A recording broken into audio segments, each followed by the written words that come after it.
Nakamuraya was perfectly suited to serve as a place of hiding for two foreigners such as Bose and Gupta.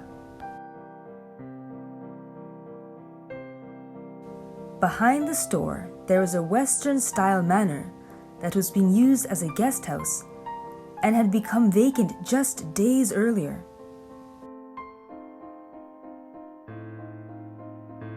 It had a kitchen and a washroom and was the sort of place where one could live comfortably. The outer structure visible from the street was the large Nakamuraya building, and so there was no way that anyone could see who was living in the house at the back of the property.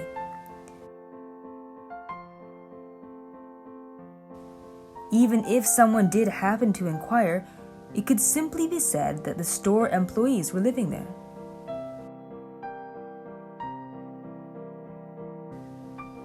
Furthermore, if they purchased foods imported from overseas, it could simply be explained that customers came to Nakamuraya to buy unusual foods that are not traditionally eaten in Japan.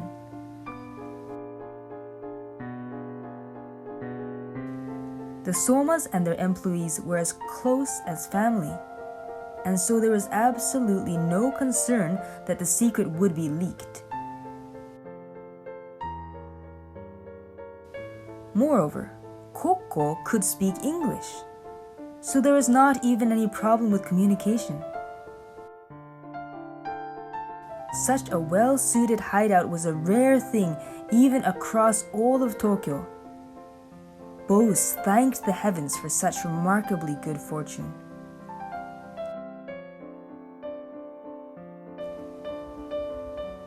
Bose, who in this vast world had lost any place to call his home, from this day forward received parental love from Aizo and Kokko.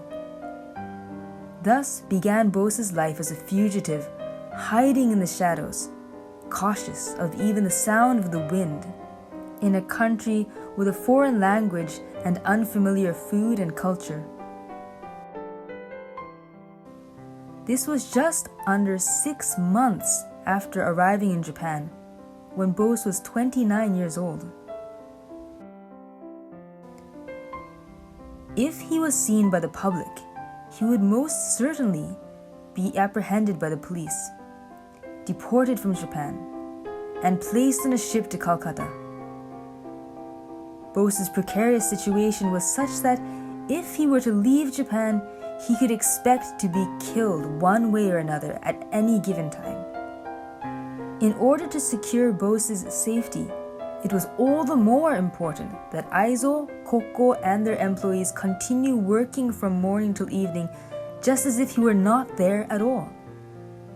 They could not afford to let anyone grow suspicious.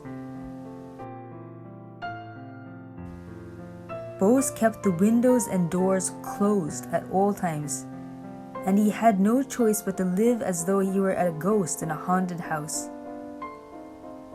He was not even able to enter the garden, much less go for a walk outside. He was forced to keep himself in a situation of complete house arrest. For the first several days, Gupta was still with him, so Bose at least had someone to speak to. But once Gupta fled, his life lapsed into indescribable solitude. More than anything, it was Bose's love for his motherland that kept him going. He was determined to continue his fight for the independence of India.